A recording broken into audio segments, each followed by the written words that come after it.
What's going on, people? It's Kid Shorty Gamer Nation in the building, or Kid Shorty Views and Vlogs. Remember to like, share, and subscribe to the video. And please, I ask people that watch the video to watch the video, because a lot of the game that I drop here is very valuable to men in society, especially to black men, because our position is very unique, whether you be Caribbean black men or black American men, because both of us, regardless of the little tit for tat we're doing today, FBA versus Caribbean black, both of us have had to struggle and fight like hell for our freedoms, right? So please watch the video. There's a lot of value in these videos that I put, and I do these videos to free men, especially black men, from the chains and bondage that society puts on us, right? To begin, we're going to bring up this big doofus Chad right here, right? Listen to what he says right quick. Let me put this up here like this. Can I do it like this? Yeah, I can do it like that. Date ugly men. And yeah, women would prefer to date someone they find physically attractive. Women don't want to date ugly men. And yeah, women would prefer to date someone they find physically attractive. Men will correctly come to that fact and then state it as if it's some crime against humanity. As if men haven't been preferring women for their physical traits for thousands of years. I'm going to break that down. The thing that has changed, however, is that in the last 60 years, women no longer need to attach them. You understand the last 60 years is the inception of feminism. So right there, he just exposed himself. This is a male feminist. But because he's a big doofus, muscle-bound doofus type of dude, he think ain't nobody afraid to check him. I box and I do MMA, so if we ever meet, I could handle myself.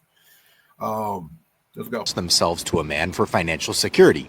They can be independently successful and be more selective about when and who they decide to date. I agree with that. And women have always been selective. But the independent part, I'm going to shut that down. This is patently a good thing. Women are also just generally more selective about partners than men are with women. Are you sure about that? After I break this nigga down, down in this presentation, you're going to figure out how stupid and big muscle bound of a doofus he is. Watch. That's just biology. Oh, he said, remember, he brought up biology. Those of you who subscribe to my channel know what I'm going to do next. There's far more biological risk for a woman to choose the wrong father than a father to choose the wrong mother. Actually, that is true, right?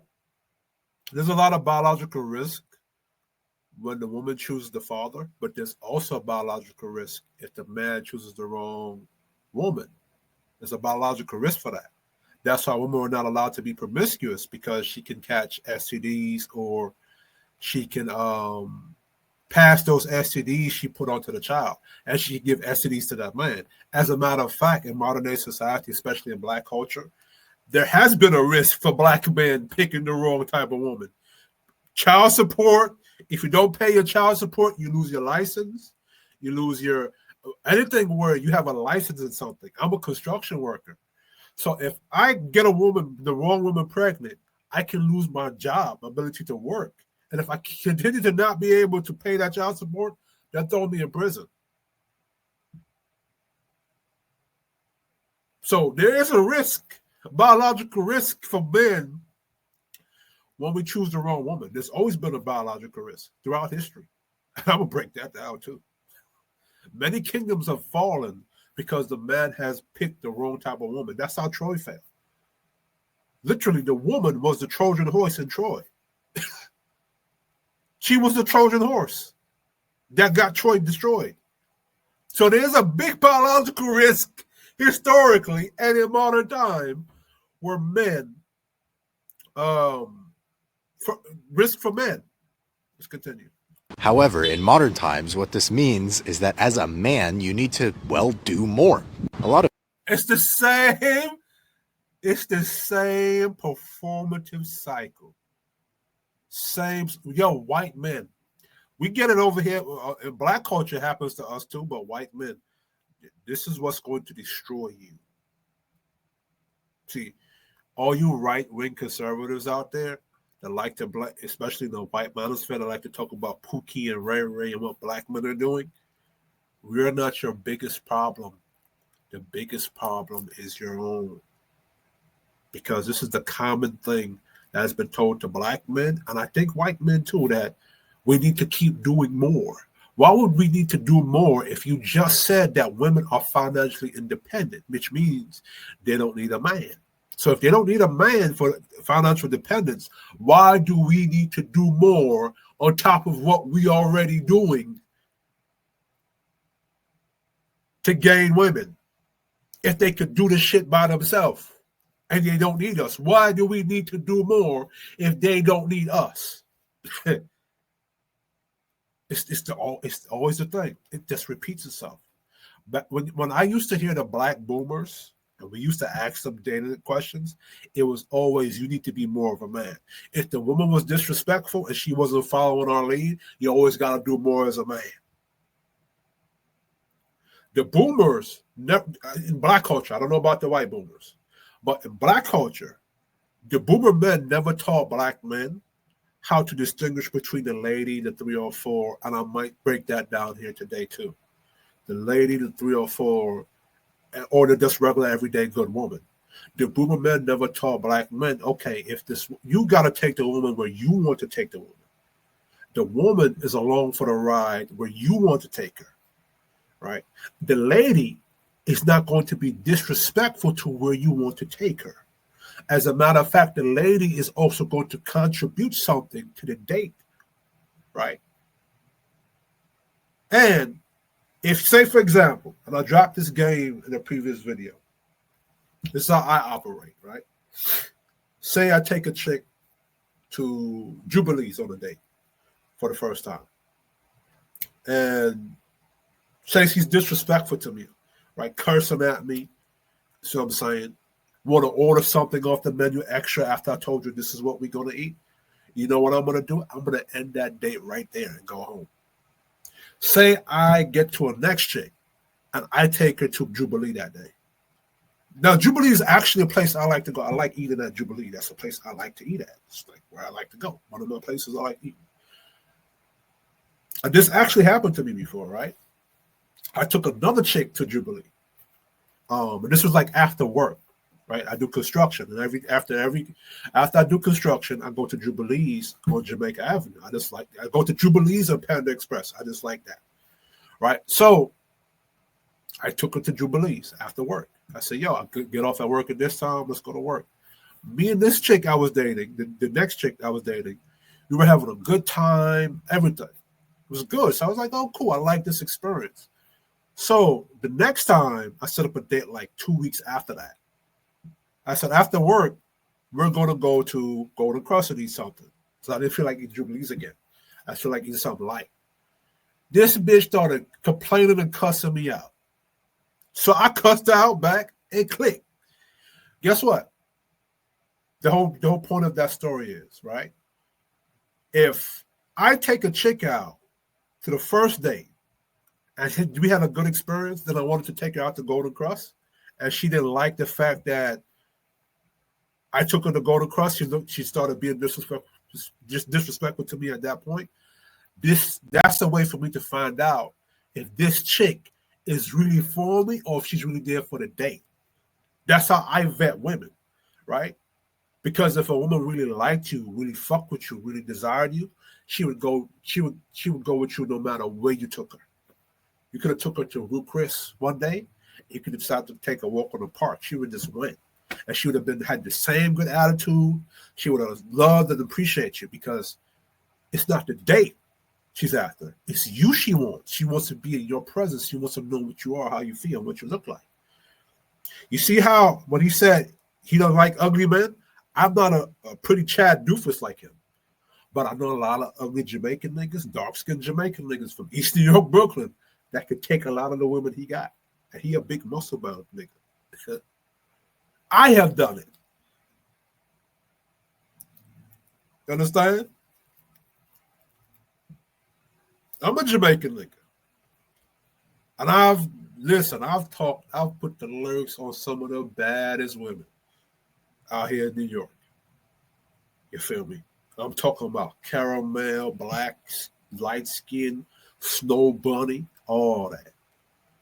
And what I told you earlier is how I find women that actually want to fuck with me. Because it's not about where I take you on a date. First of all, I'm just doing me, right? If I pick up the phone and I hit you up at any time and I say, yo, babe, I want to go to Golden Crust. I'm going to Golden Crust, and I think you'd be the right person for the situation. Depending on how she responds, if she's combative or she don't want to go, I don't argue with her unless she cusses me out and be disrespectful. But if she doesn't want to go, I just leave her alone and call her next chick, or just go by myself and talk to a chick at Golden Crust. Or if I decide, say again, I'm going to work, and after work I want to go eat at Jubilee's or Panda Express, I call a chick that I know, or I say, hey, yo, follow me to come to Panda Express. I'm off work. Or we can meet up on the E train or something like that. Meet up on Jamaica Avenue. Go to Panda Express. If she go with me and she contributes, she laughing and we kicking it, and then I say, yo, I want to go clap them cheeks. Go clap them cheeks. I've done that. Because it's not about the date. It's about the woman wanting you and liking you. Which that kind of like physical attraction, it doesn't matter. I just want to tell you, like a lot of you young men, like the whole purpose of you learning to approach women is you developing the masteries and the skills, right? Approaching women is for you, right? And you can benefit from approaching women and transfer it over to sales and how you sell yourself in sales to a boardroom meeting. I'm going to break it down, bro. Men who are not working to improve themselves will talk about how unrealistic the standards are for men. Now, I do agree that women need to work on improving themselves, and those standards that women put up for y'all is arbitrary and bullshit. I'm going to break it down. And these days, in my opinion, the standards are not unrealistic at all. They In his opinion. are, however, higher than our grandparents' generation when, as a man, all you had to do was have a pulse and an income. Now, women, especially desirable women, can demand that you are also funny and charming and sweet. Very subjective. This is how I know niggas don't know what they're talking about, or as we see, they have no game. I'm going to break that down too. And can financially take care of yourself, are working a job that's maybe well respected. Who gives a shit? There are a lot of women who are lawyers who will fuck, who bust it down for the nigga that work I'm a construction worker. Before that, I used to be a personal trainer. Before that, I used to be a martial artist, still an MMA artist. There was a lot of shit that I did that was according to this nigga in society, was not respectable. I used to work at a restaurant and still pulled bitches and told bitches I work at a restaurant. This is how I know niggas is not out here. They bullshitting y'all. And this is what doofus is like. Chad Doofus is like this dude. Doofus is like this dude because a lot of you younger men, you were raised in a gynocentric society that fucked up your identity and how you see yourself as a man. A lot of your mothers, white mothers, I don't know. I think it's with white women. I don't really know much about that, but besides what I've heard. But I know in black culture, right?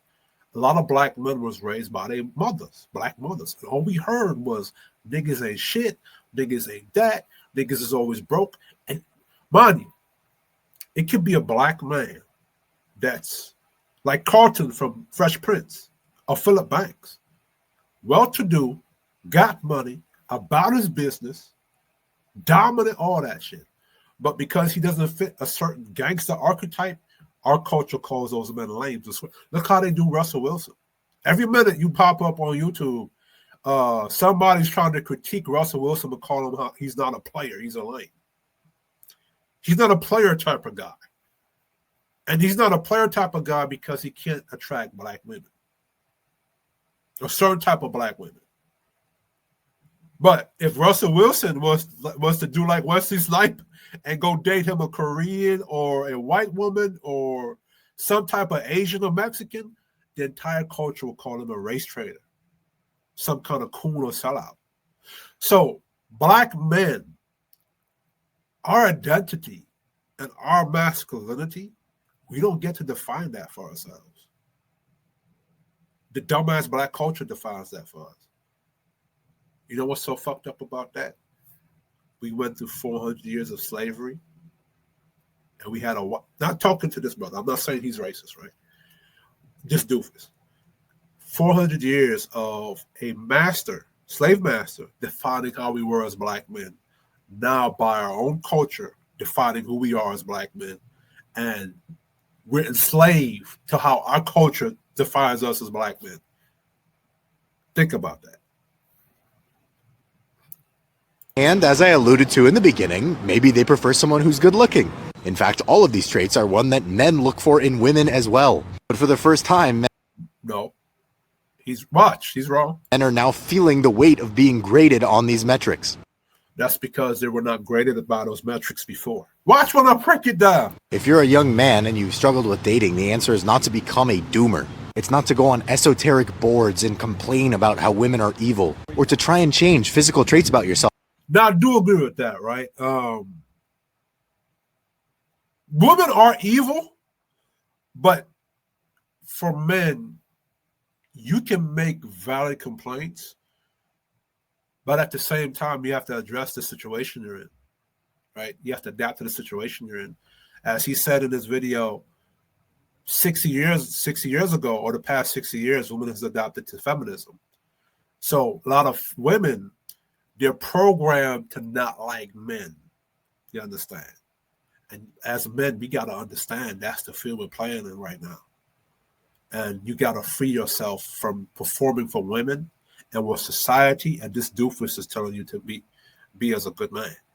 We got to free ourselves from that. But enough, you know what? That you were born with, like your eye color, your eye shape, your height, etc. I do agree with that. I think he's referring to black pill. I know for black men, right? A lot of the experience we talk about is anecdotal. I know for I think because a lot of black men growing up in high school, because black women, especially in our culture from, I want to say the 60s on now, it got a little bit better now, but during the 60s, 90s, and the 80s and 2000s, it was fucked up, right? Because you could be, depending on how you looked as a black man, the black women was trained to shame that type of nigga. If you would look like a nerd or something like that, you weren't considered a masculine male in black culture, right? Or the women would call you, shame you on that part. I think that's the issue with Russell Wilson. I don't think he looked like a nerd, but it's like, or like Carlton Banks, right? But Carlton Banks, he didn't look like a nerd. He didn't have the features of a nerd. He was a strong man. It's just how he projected himself, right? So black men in that with that culture, because black women will do this, right? Black women one era will say we don't date tall men. Black men, then black women will say in another era we like dark-skinned men. Then in the next era they said they would like light-skinned men. Then the next era they say they like the short kings. Now in the next era they like the tall king. So black women been doing this game with black men for a long fucking time. And then now when you go back to the high school thing, a lot of black men, based upon how they look, their height, what they said, you know, black women didn't fuck with them. Black women made fun of them, picked on them about that stuff. You feel me? So a lot of that black pill stuff, it comes from black men experiencing certain things. And I don't know about white dudes, right? I've seen white dudes get picked on by their own, but I don't know if it's the same reason as for black men, right? But yeah. Anyway, so we're gonna go to what I mean by breaking this down, right? So we're going to do this.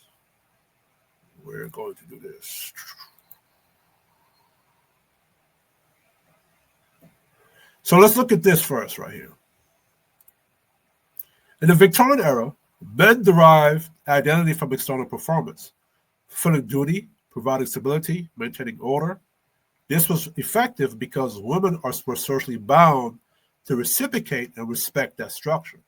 But in the postmodern world, as feminine gained autonomy the last 60 years, as he said, men were denied the right to redefine themselves internally, to create what I call the sovereign masculinity. Sovereign masculinity equals a man's ability to form identity, standards, or purpose independent of social approval or female validation. When men began reasserting their sovereignty, saying no to imbalance, withdrawing from one-sided contracts or enforcing standards, society labeled them as toxic, fragile, and insecure. Social shaming reaffirms the Marxist postmodern goal: destroy male leadership and redefine masculinity as submission to collective norms, which is what he's doing. Right? So let's go into it. I think at the first part, I broke it down.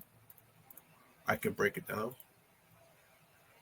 Before civilization, the competition between, so this is me talking about the biology of what he was talking about, right?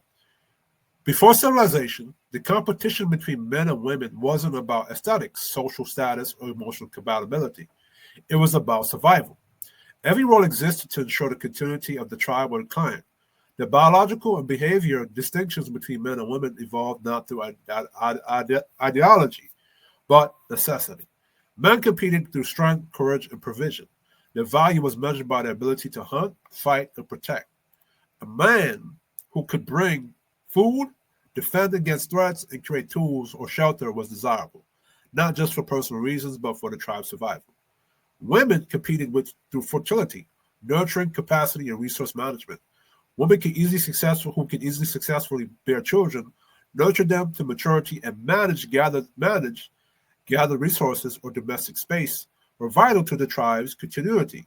A woman's ability to organize, nurture, and sustain was as crucial as man's ability to hunt and build. This new competition was complementary, not adversarial. Each gender's success increased others' survival's odds, right? All right, so we're not going to go into this. All right, so this is important. The economy of survival, meaning, so why this is important? Because we had these traits that we built during the pre-hunter and gathering age. We still carry those traits on today. They're embedded into our DNA.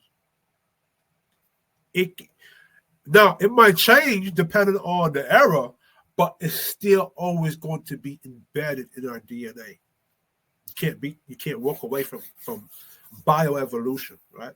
Men, hunting, weapon making, protection, tool creation, leadership. Women, gathering, food preparation, crafting clothing, nurturing offspring, and emotional balancing of the tribe. So when you said that men value women just for their looks, we didn't only just value women for their looks. I'm going to break that down too. Both were indispensable. If men failed, the tribe starved or was conquered. If women failed, there was no next generation or stable community life. Neither gender could afford to abandon their biological role without risking extinction, which women are abandoning their role right now, trying to be like men. So, let's go. Competition wasn't about dominance over each other, but for each other's excellence. Men's competition was external, proving worth through action and conquest. Women's competition was internal and social, maintaining reputation, fertility, and loyalty. Each sought to attract the best partner by embodying their role to its fullest potential. This created balance, a masculine drive to expand and a feminine drive to sustain. All right?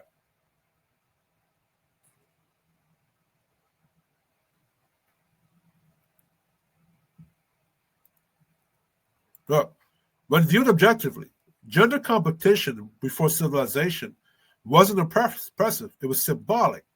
Civilization and culture later built social systems, laws, marriage, and inheritance around these primal functions, right? So this is this is too deep for y'all. This is too deep for y'all. This presentation is too deep for y'all right here. This is too deep for y'all. I ain't ready for this right here. This is a lot of game I put together, a lot of game. So this is how I'm able to see how everybody's thinking, because these are my thoughts. This is what I think. Everything you see me put down in presentations, this is how I think. because I researched these different eras and these timelines. So whenever I'm on a panel or I hear people think, this is how I'm looking at it. And this is how I know you're stupid. You don't know what you're talking about. All right, so let's go to this one. Charisma, attraction, and black masculinity, right? Charisma, attractiveness, charm. Men today, so he was talking about being funny, right? And charming and all that bullshit. Men today, it's great to have charisma. It's great to be attractive. It's great to have charm. These qualities are valuable, but they open doors socially, meaning that no matter what social arena you're in, basketball, football, boardroom meetings, sales, because you have those qualities that'll benefit you, right? And in New York City, where closed mouths gets fed, when closed mouths don't get fed, you have to have the charm and charisma to eat, right? Professionally and romantically. But here's the thing. There are tools, not guarantees. Women's attraction is subjective. Women's attraction is subjective. It's based on their feelings and emotions, not consistency or logic. What gets her attention today might not get it tomorrow. Attraction is fluid, fleeting, and sometimes wishy-washy. So men who try to constantly perform to maintain our attraction are trapped in a loop, like that motherfucking doofus tried to tell you. Men don't want to fall into this constant performative loop, especially today, when some women's goals are not about love, partnership, or mutual growth. Some women, intentionally or not, operate in a strategy where they seek to gain from you or even destroy your life emotionally, financially, socially, or spiritually. That's the new game plan. Not building a life together, but asserting control, influence, and destruction over the man, right? The weapons that this is important for black men because black men, we were taught to value the woman's body and her sex, but we're not taught to value our sex in this context. And that motherfucking rhyme. The weaponization of sex. Men and black men in particular need to understand sex differently. For women, sex can be a tool of influence or a way to manipulate, test, or control. For men, sex is deeply tied to masculinity, identity, resource, emotions, and the kingdom you're building. Sex is a bridge to your world, your finances, your emotional state, your energy, your social capital. So for men, right? And women can weaponize that bridge if men are unaware or overly trusting. So what we don't understand as black men, because we're not allowed to be victims. When I say victims, I don't mean victimhoods where you're stuck in that constant victimhood loop. Victims as if this happened to me, I'm going to acknowledge it, and then I'm going to do something about it so it never happens again. But I'm acknowledging that this woman did this thing to me, right? And I'm letting the world know that, right? Because see what happens when you become a victim in society, or people recognize you're a victim, right? We pass law and legislations, or we do things to balance it back so that you're no longer a victim, right? And for men, you have to recognize that you are a victim of certain things.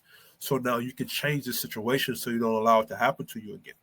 It's a very important process to go through, right? So men, we don't understand that women use our want for sex against us too, right? Sex is their bridge into our world, into our finances, into our emotional state, into my energy, into my social capital. Every time a man picks a wrong woman, like say, for example, Xavier Woods, I think that's his name, he picked the wrong type of woman and he almost lost his NFL career. PJ Washington, look what he's going through because he picked the wrong woman biologically. Look at this Sha'Carri Richardson. She whooped her man's ass. Look at all these black men, sports players, athletes, where him picking the wrong type of woman because of his sexual attraction to her, and her using that as a bridge to destroy his social capital or his reputation, his finances, and his kingdom. So as black men, we don't need to understand that, how women have weaponized that against us. Black men, or men in general, need to adapt to the environment. We can hold traditional values, but tradition alone isn't armor. You need awareness and strategy. You can remain principled and moral while navigating a world that doesn't reward or respect your sacrifices.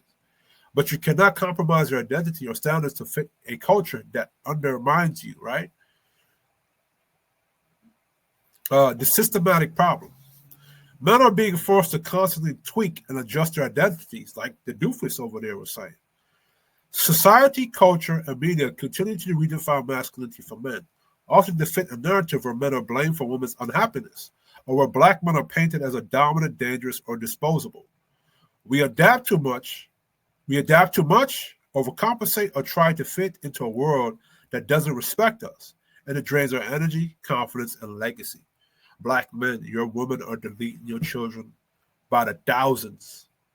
This is why your community has not grown past the 13%.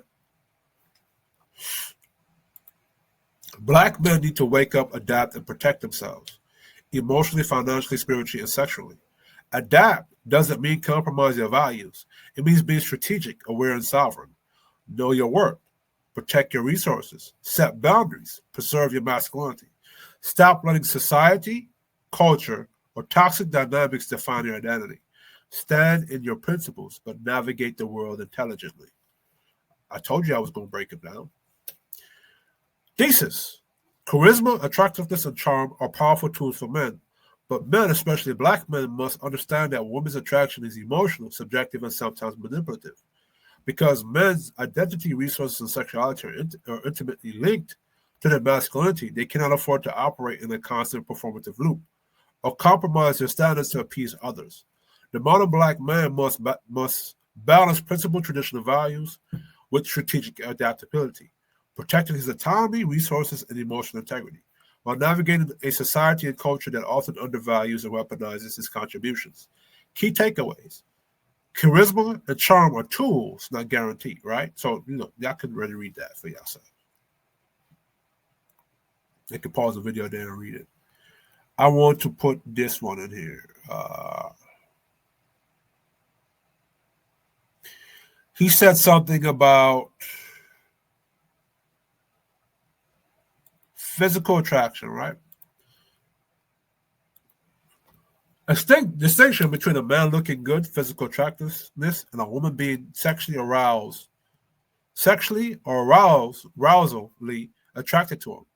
Key point, looking good like a doofus doesn't automatically make a woman sexually attracted or turned on.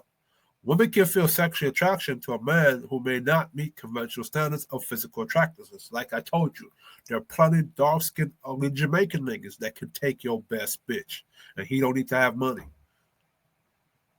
If I tell you like how Jamaican men are how we approach women is aggressive and smooth at the same time. And because it's a whole process. It's another video. Modern men's misinterpretation. Many modern men, simps like that one I showed y'all earlier, or over-invest in women based on what women say rather than what women actually feel or do. Example, men hear women say, "I don't date ugly men," and they take that at face value. They assume looks are the main barrier. Problem, men are reacting to the stated preference, not observing the actual behavior that indicates attraction. Right? Woman's statement versus woman's action. Women might say they only want attractive men or only date X type, but their sexual behavior doesn't always match those words. Don't we have an OnlyFans era? Are we in a slut walk era? Do you know what? I'm not even going to get into it. Underlying mechanism. Women are projecting how men judge women based on looks back onto men. If men value physical beauty in women, women assume men only care about looks. So they mirror that in their statements. It's often more about social signaling or social programming by the women than actual sexual romantic attraction. Modern women, especially financially independent women, may emphasize, "I don't need a man," for money or status, which can translate to judging men superficially, looks well because it mirrors their assumption of male behavior. This doesn't fully capture sexual attraction dynamics. Sexual attraction is not purely transactional or parents-based. Right? The disconnect from men. Men listening to women's words rather than their actions misinterpret attraction. Consequence: men might either overvalue their own looks or overinvest and compete for superficial approval, rather than understanding authentic sexual chemistry. Objective honest breakdown. Physical attraction, purely visual, surface level evaluation of someone's appearance. Sexual attraction, a complex interplay of confidence, presence, body language, voice, status, energy, pheromones, and behavior cues, not just the face. Scientific support. Studies show women's sexual attraction is much more influenced by behavior cues, dominance, confidence, and emotional connection than purely looks. Women's statements are often strategic or performative. Saying only date good-looking men can serve social signaling purposes. This doesn't necessarily reflect their genuine sexual arousal or who they actually choose sexually in real life. You know why women tell you to do that? Is to get you to perform how they want you to perform, which is another level of control over you. Men's error: reactive thinking versus observational thinking. Reactive: she said X, so I must be X to attract her, listening to words literally. Observational: her behavior shows me what genuinely excites her. Reading sexual and emotional cues. Most modern men operate reactively, hence the frustration when looking good doesn't produce attraction. Physical, facial symmetry, grooming, fitness, style. Behavioral confidence, humor, decisiveness, dominance, authenticity. Psychological, emotional intelligence, masculinity, status, alignment with values, right? Often a man who scores moderately on looks but high on behavior and psychological attraction can trigger stronger sexual desire than conventional, hot, but passive or low energy men. For example, you can look good, muscle bound, everything, but you allow women to run over you. You allow women to disrespect you. You allow women to treat you like you ain't shit. You allow women to dictate where you date. You don't have any self-respect for yourself. But you look physically attractive. Social projection effect. Women projecting male preference for physical beauty back onto men is a subtle psychological mechanism. They mirror what they think men care about to assert independence or control in social context, but it's not a perfect predictor of actual sexual attraction. But that's what they're doing when they do that to y'all. Key takeaways. Stop simping for words, observe actions. Women's words are often social signaling. Their behavior shows real attraction. Understanding layers of attraction. Looking good helps, but charisma, energy. You know how many fat niggas a lot of bitches is with? Good looking bitches. The same bitch that talk about she want a big Johnson will get her back bust down by a 5-inch pounder. Looking good helps, but charisma, energy, confidence, and masculinity are the real drivers of sexual attraction. You know how many big Johnson niggas get cheated on by niggas with a smaller package? This is the game. This is what the dead and meta game is like. So when niggas talk, I know you don't know what you're talking about. Physical attraction is only the one piece of the puzzle. Studies suggest sexual desire is amplified far more by behavior cues and personality than by looks alone. Be mindful of projection games. Women might project how men judge women, but don't let that cloud your understanding of what actually triggers attraction. Physical attraction equals a nice car. It looks good in the driveway. Sexual attraction equals the car's performance, the thrill of the drive, how it handles curves, how it makes you feel. Someone can have a high-end car but boring performance.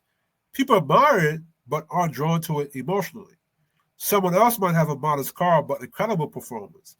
People feel excitement, connection, and desire, and that's the difference. Man, I'm breaking it down. I told you I was gonna break this nigga down.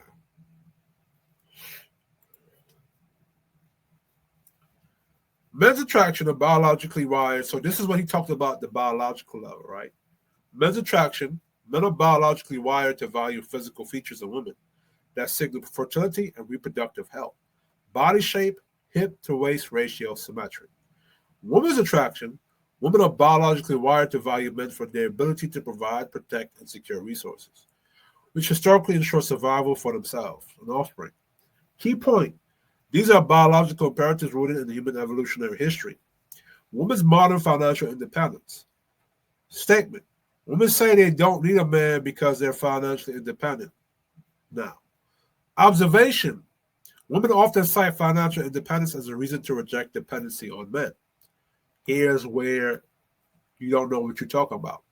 Claim: women's financial independence is built on structure and work men have historically provided.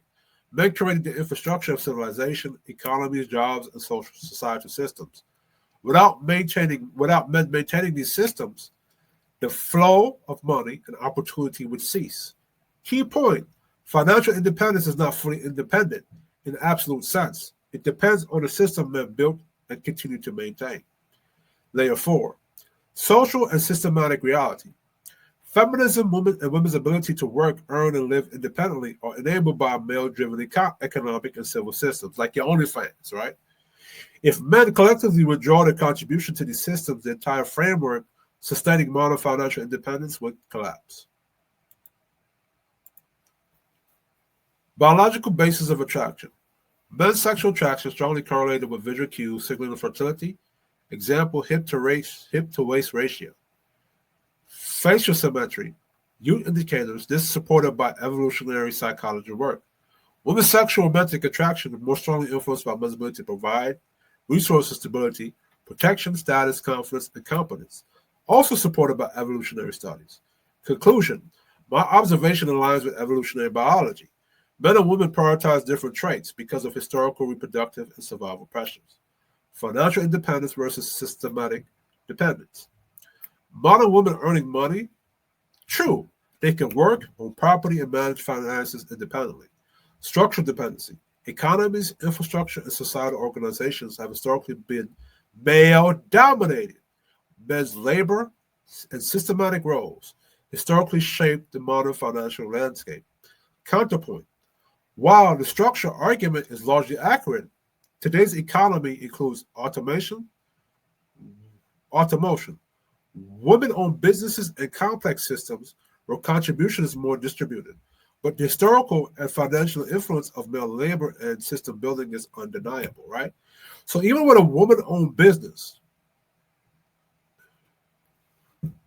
right, you need constructors like me to go build that business, go build that physical building for the woman to do her business in. Then we have to go deliver and move the products that she's selling, whatever her business is. Then she might need a man to come help her set up her internet and Wi-Fi and set up her cable.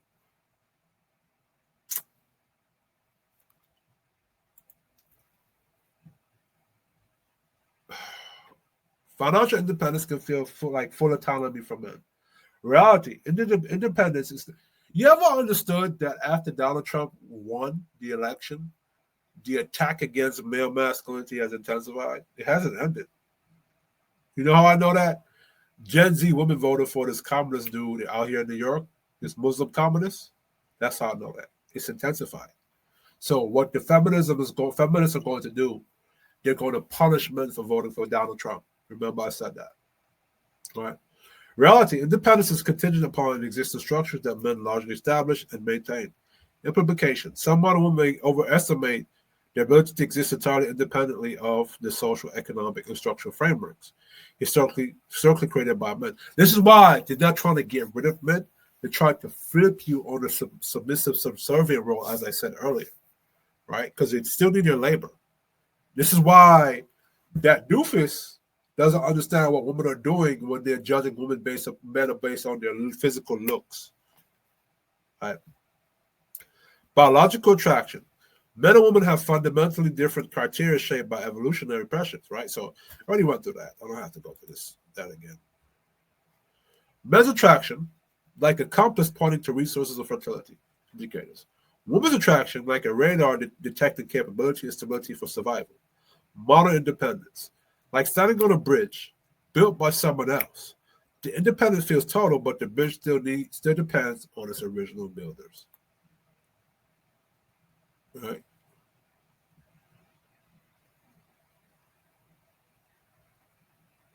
Right, so this is the part. Evolutionary biological deeper value, right? Beyond looks, men historically valued women for nurturing and contribution. Emotional care and support for the man, ability to maintain and pass his legacy through children, honoring his sacrifice and effort in providing survival and security. This aligns with the hunter-gatherer stage. Looks attracted men, but nurturing and support kept them invested. Complementary female perspective. Similarly, women's attraction was initially drawn to men's ability to provide survival, resources, and stability. Physical attractiveness in men is secondary to behavioral traits that ensure long-term survival of her and her children. Sir, you don't know what you're talking about when you come to biology, brother. Modern context. Physical attraction alone is not enough for long-term male investment. Women must give men reasons to stay invested, emotionally, sexually, and relationally, after the initial attraction. True sexual and emotional attraction involves both nature's draw, looks, resources, and mutual fulfillment, care, loyalty, and nurturing.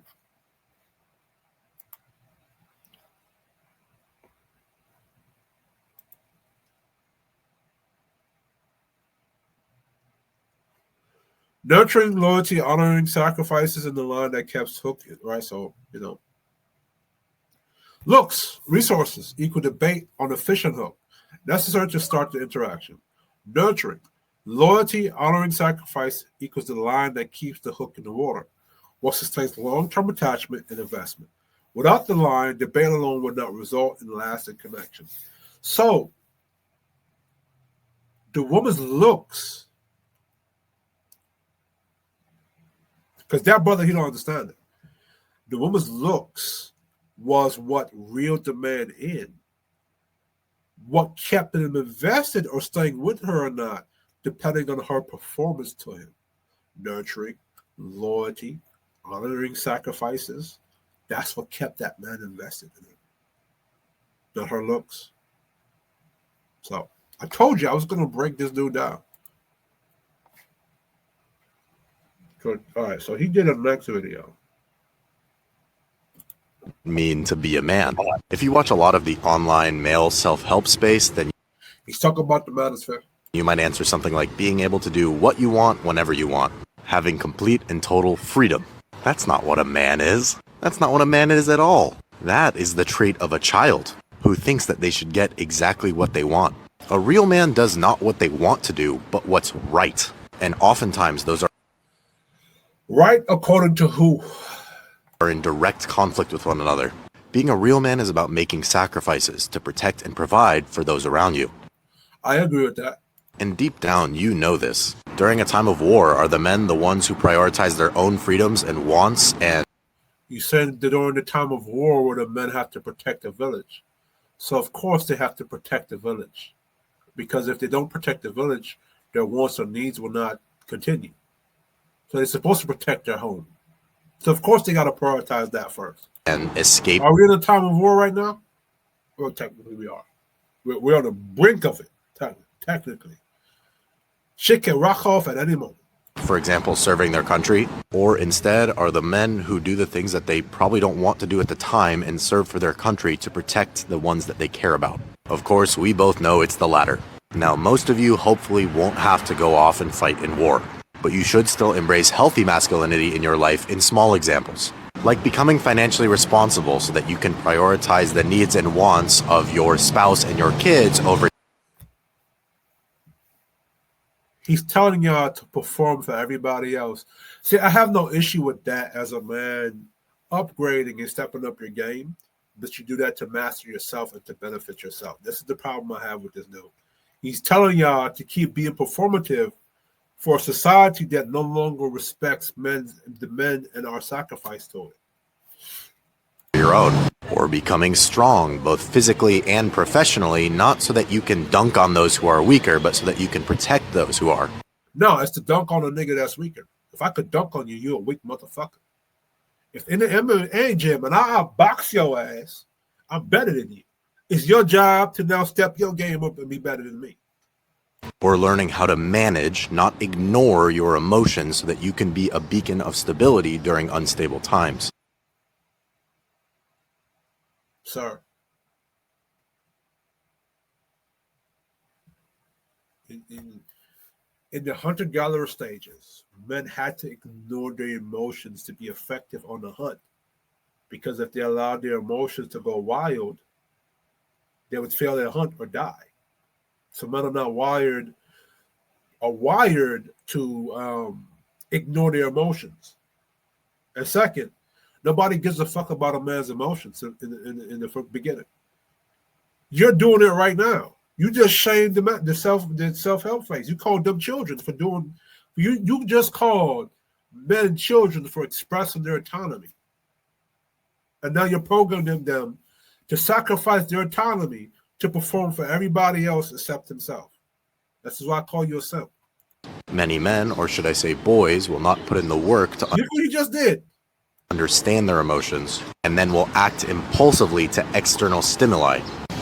That's women, not men. Usually through acts of anger. This is an emotion after all. If that was the case, men would destroy society as we know it. If we did that. If men did not ignore their emotions, and I agree with managing your emotions, but that's a way of managing your emotions is to ignore them. Secondly, if men in society were just acting on impulse alone, we would have no society. As a matter of fact, the Victorian age was the refinement of that impulse.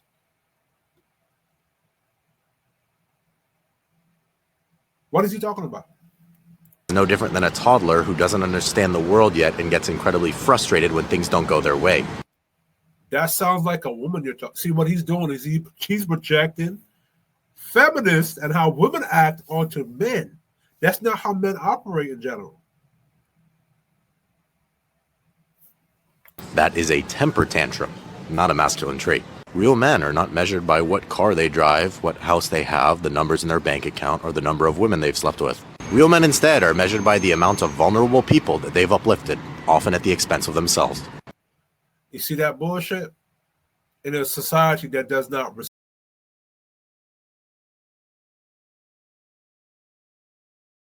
Give me one moment.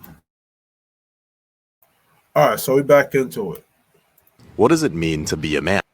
So you hear what he said, right? He's basically trying to get you men to continue to be performative slaves for society. And I'm going to break that down. First of all, let's do this. The good man, performative masculinity versus sovereign masculinity. Society's definition, the performative masculinity, right? Society tells you what a good man is based on what benefits women, not men. This good man image is performative. It's a man acting to please the system, not to serve his own vision. In modern culture, good often means obedient, compliant, and easily controlled. A man who gives without demanding balance, who loves without being respected, and who builds without receiving loyalty in return.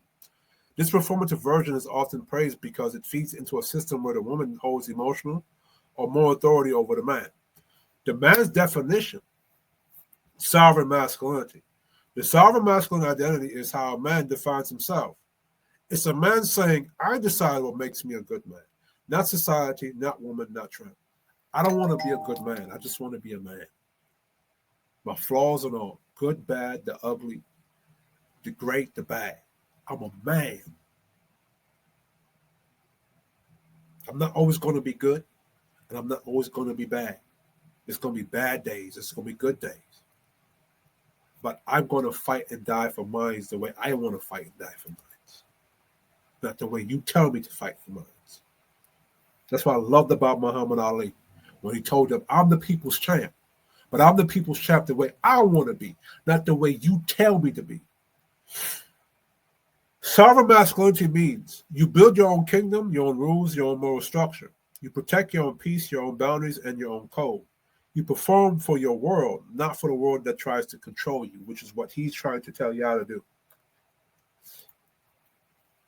Understanding the divide.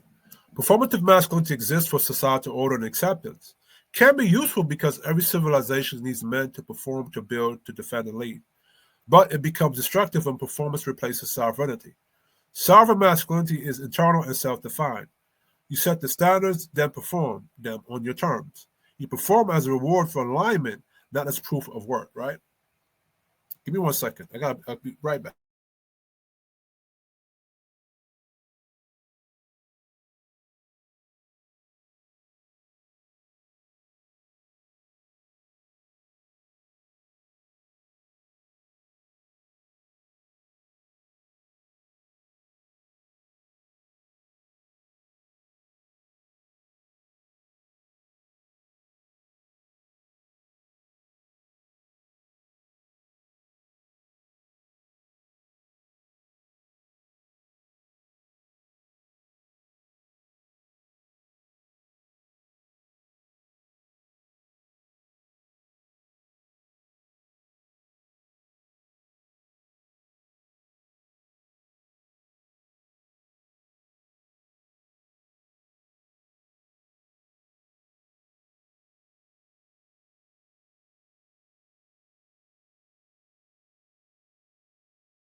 Let's go. So,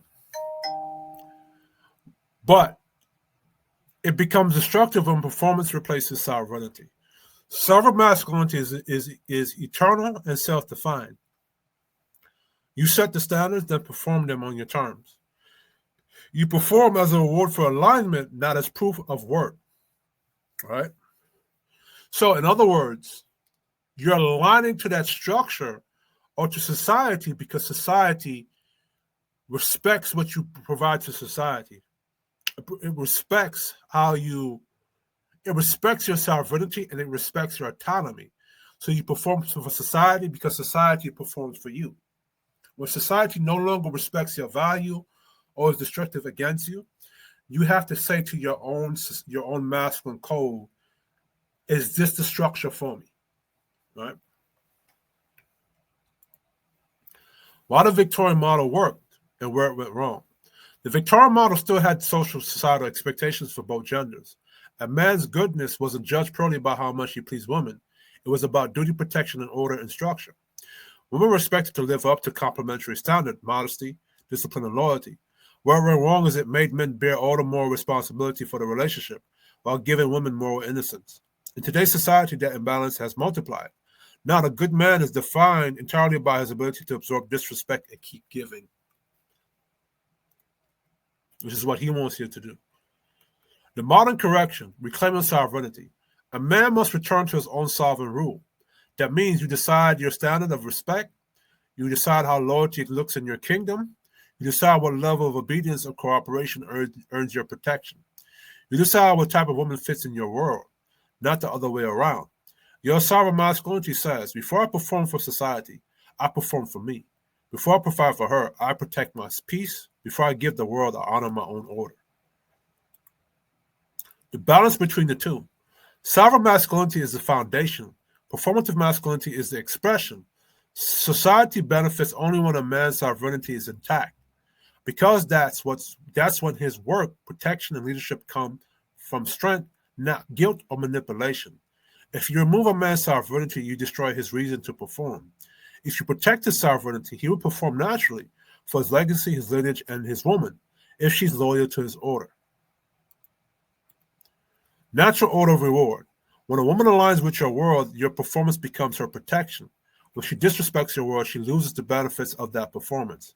Your protection, your provision, your leadership are not unconditional handouts. They are rewards for obedience, respect, and alignment. Chapter 2, the external world and the construction of identity. All right. How a man builds himself. A man doesn't build himself in isolation. Well, this is for another video. There's a lot of game I'll drop in here. Before any civilization, before titles, before religion, before the word masculine even existed, there was the male principle. It was the nature's design, structure, protection, order, and dominance. When we strip away the modern definitions, the emotional narratives, and the political filter, what remains is how men have always functioned since the beginning of time. In the wild, the male purpose is clear: to build, protect, and lead. He establishes territory, he grows his offspring, he enforces order among his own kind. That isn't cultural, that's biological. Even among animals, the male provides stability. His presence deters threats, his strength defines security. That pattern is universal, from lions to wolves to early man. So before we get philosophical, masculine traits with responsibility over chaos wherever a man goes. The question becomes, can he bring order to this space?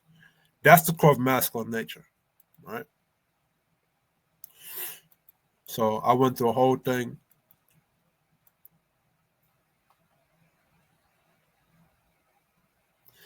This is what he's doing. The doofus guy I mentioned, or I played earlier. Fast forward to modern day, masculinity has been politicized, rebranded, and in many ways weaponized against men themselves. The same qualities that build civilization, strength, authority, enforcement, protection, are now labeled as toxic. Society praises male weakness because weak men are easy to control, like the doofus.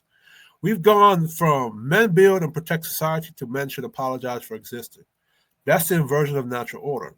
That's why men must return to objective masculinity, the kind that existed before political systems or social movements tried to rewrite it.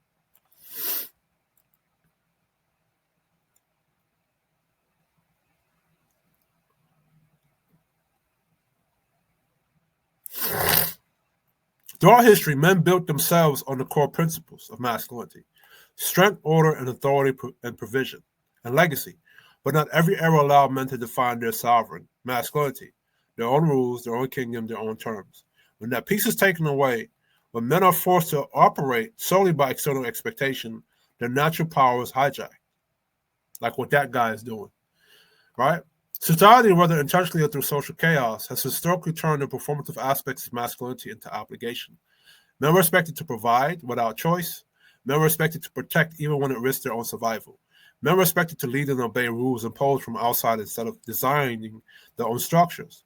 When masculinity becomes performative without sovereignty, it is no longer strength, it is slavery. Men of the past often lacked the space to define themselves.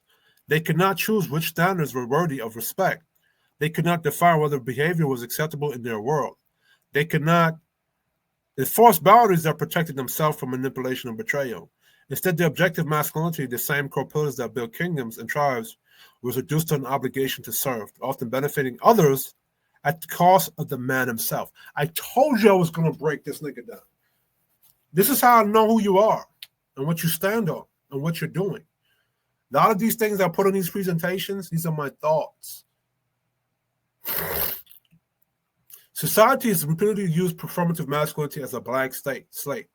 Men are judged not by their wisdom, their strength, or their legacy, but how well they can conform to expectations imposed from outside. Their natural leadership become a tool of control, a method to satisfy women, institution, or external authority. Ain't that what this nigga's trying to get y'all to do? The man becomes a servant to perception instead of the ruler of his own world. This is why sovereign masculinity is critical today, because without it, men are stripped in a performative cycle that rewards obedience and punishes independent rule.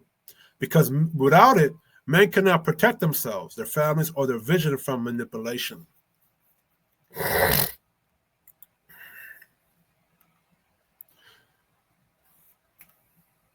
Right? Object masculinity is the power to build, protect, and lead. Performative masculinity without sovereignty is a chain that binds that power to the will of others. The goal of modern men, especially black men navigating society today, is to reclaim that space, to take the objective pillars of masculinity and combine them with a sovereign identity that allows men to enforce, protect, and perform on their own terms. Right? And that's that. So, I'm gonna put this here too.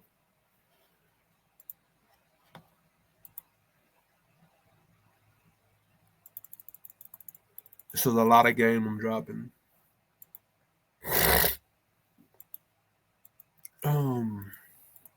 Maybe I'll save this for another video.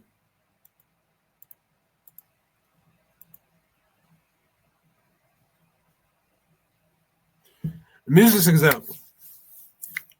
Hold on, let me go to the introduction. A man who truly operates from purpose say, I study seduction to understand human nature. I practice game to master communication. I build civilization to test my will against chaos. Women power and recognition become byproducts of that pursuit, not the motive. It's like how a lion hunts not for trophies, but because hunting proves his nature. His dominance is the expression of what he's built inside himself. Right?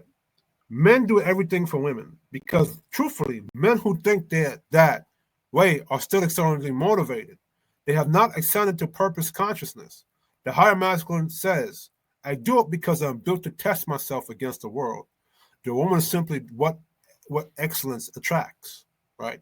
So, when men are doing things, we're not doing things, or we've always done things to master ourselves and master the environment of it. It's just that women become the byproduct of she being attracted to what we've conquered and what we've accomplished. In the game of mastering self and mastering and taming the environment. You know what I'm saying? Example, when a man trains in MMA, the championship belt is not the goal. It's the proof of the skill he developed. When a man learns seduction speech strategy, the woman is not the purpose. She's the evidence of his mastery. You're not doing it for her. You're doing it to refine the weapon that is you. So this is where I want men to think, right? You compete in the world to prove you, to prove that you're the baddest motherfucker of them all. And by the product, you'll attract things to you. You'll attract good and bad things to you. But because of your boundaries and your moral compass, the things that are bad for you, you know how to reject them off the spot, right? So let me go into this. Something. This is important too. The architect of continuity. The father's purpose is different. His arena is legacy. He builds family systems and structures that outlive him. His focus isn't short-term mastery, it's continuity. His discipline manifests through provision, protection, and order, ensuring that his bloodline, values, and vision extend beyond his own existence. The father uses logical interpretation to understand the mechanics of human nature, the truth of economics, the psychology of family, and the intertemperament of his women and children. He doesn't lead by emotion, but through discernment, seeing beyond words and patterns of behavior. This keeps his household stable because he operates in truth, not illusion. He sees the world as a series of moving parts, systems to be studied, refined, and passed down. For him, mastery is legacy, right? So then now, when you take it to the Renaissance man, the complete master. The Renaissance man is the evolution of all archetypes. He's the player's control, the father's discipline, the father's foresight, the traditional man's purpose combined into one. He embodies masculine balance. His focus is not external validation, but internal sovereignty. Every goal he sets, wealth, health, family, mastery, is a mirror for accountability. He doesn't chase titles for approvals. He creates standards for measurement. Success becomes feedback. Legacy becomes reflection. For the Renaissance man, logical interpretation, which is my own word that I coined, becomes both compass and weapon. It's how he remains grounded in truth while navigating illusion, how he can engage the emotional world without being consumed by it. His objectivity never cancels his humanity, it refines it. He is the man who completes himself, who competes with himself, challenges the world, and shapes reality according to the vision and principle. Every byproduct, admiration, wealth, woman, or status, emerges naturally as a consequence of mastery of self. Yo, I'm the baddest nigga on YouTube. Nobody gonna break this shit down like me. You feel me?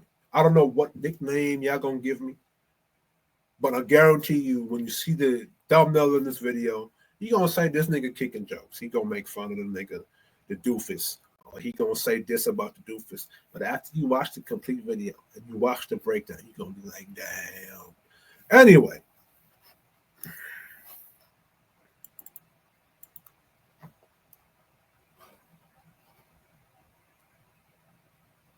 I want to read this. Philosophical balance. The objectivity of logical interpretation, does not invalidate the subjectivity or relativity of a man's own experience. A wise man balances both, perceiving the objective truth of the external world while maintaining the freedom to interpret and act according to his own relative context. In other words, he may see the world as it truly is, yet still choose to move within it. Still choose how to move within it, guided by logic, informed by experience, and anchored in sovereignty. Right. So I'll leave that there with you. Anyway, this was Kish Yardy Gamer Nation. Remember to like, share, and subscribe to the video, and watch the whole video. Right. And I'm getting real tired of you dudes, modern men, trying to get men to go back into sacrificing his autonomy to perform for you and the rest of the feminist bitches and the rest of the ungrateful society that men has built that don't respect them. Fuck you.